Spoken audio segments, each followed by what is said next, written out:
Okay, political behavior.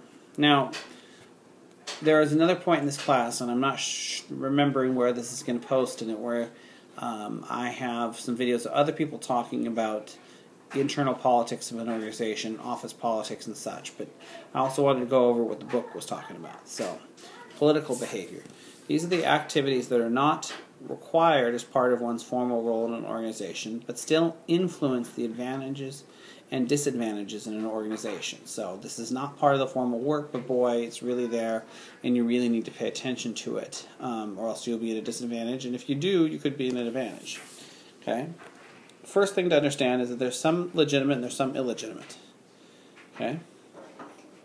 And that comes down to whether you're influencing without breaking the rules of the organization. If you are, that's legitimate.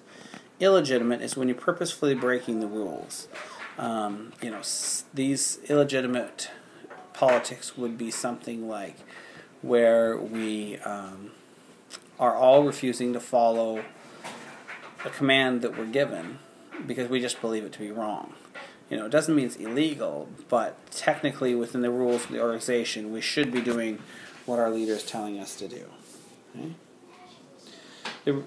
Nobody likes the politics of their organization, but they happen, and it's nearly impossible to prevent them. So having a handle on them and making sure people, if you're in management, people are keeping it in a way that is what you're comfortable with is your role. You can't get rid of it. You can't influence the style it takes. So, okay, factors that contributed. Individual factors. The people you hire matter. Those with internal locus of control, so they believe that they can influence the world, are more likely to engage in politics since they think they can affect what is going on. The more a person invests into an organization, the more likely they are to get involved. So if someone who's been there a long time, or someone who's pursued a lot of education, or really worked hard to get their job in different ways, is more likely to engage it. Whereas someone who's more transitory, sees this as just a means to an end, a job to get from point A to point B, may be less likely to get involved. Okay.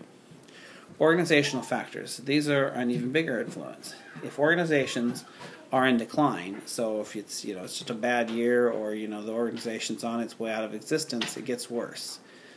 Also, the more subjective, meaning the more that a manager decides who gets the promotions instead of numbers deciding. So the more subjective promotions are affected too. Finally, zero-sum games and win-lose environments make it worse too. A zero-sum game is that if I get, you lose. If you get, I lose. That there can be, just push and pull. We can't both win. Okay, and similar win-lose environment is that if by I getting the promotion, you can't get the promotion. There's only a certain number of promotions to go around, and only one of us will get them. Okay. How do people respond? Two different types of responses are shown in the book. First of all, defensive behaviors. These are reactive and protective behaviors to avoid action, blame, or change. They are associated with negative feelings towards the job and the work environment. So, these are just trying to protect themselves, defensive, just trying to avoid it, and it makes them feel bad. Okay, the three types of defensive behaviors are avoiding action. So if I don't do anything, they can't blame me. Avoiding blame, already having, someone else as the scapegoat. It's not my fault, it's so-and-so's fault. And avoiding change. Well, no, we've always done it this way, and if it doesn't go right, I'll get blamed, so I'm going to be against any time we try to change something. Okay? The second way people respond to office politics is impression management.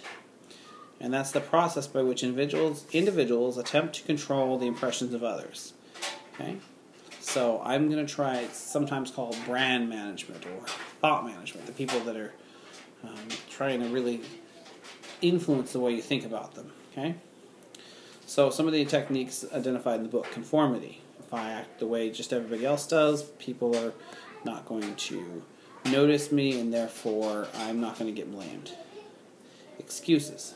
Well, I would have accomplished it, except my dog died or whatever. Apologies. Oh, you're right, that didn't work. I'm so sorry. and so that people like being apologized to, therefore you don't get blame. Self-promotion, making sure everybody knows every time you succeed. Flattery. Oh, it wasn't our success, boss. It was really because of your great management. Really trying to ingratiate them, to come back to a word from the last video. And then finally, favors and association. So, which I think we all know what favors are. Association would be, really trying to get people, person X is a star, so I'm going to hang around them, and people will think I'm a star too, because that's someone to hang out around. So, anyways, that's chapter 14. Hope you enjoyed.